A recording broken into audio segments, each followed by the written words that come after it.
Yo, hello everyone, and welcome back again to a brand new video. In this tutorial, I'm going to show you how you can actually look at your indoors activities in Strava. Sometimes you're not running in your city, you're not doing any swims, you're not using bikes, you're not doing anything of these things. You're simply doing activities in your home. In that case, you will need to actually change your training, or your activities need to be changed a little bit.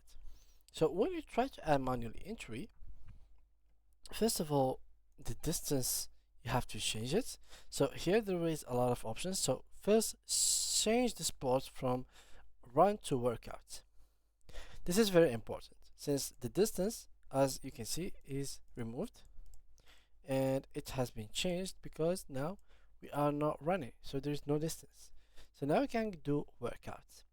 Then here we can do, for example, home gym, 100 push-ups, 100 dips, 100 squats, 100 I don't know, pull-ups.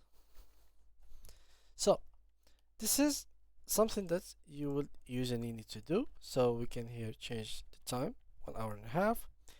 The dates here, moderate. Start time, counts the speed.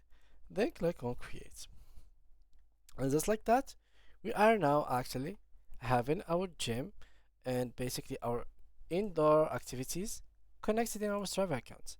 So once you go to my activities right here, I will find it, workout, Saturday, and I can view it, edit it, and do whatever I want with it. So this is a very cool thing to add and function to know. Thank you guys love for watching, and see you guys in the next video.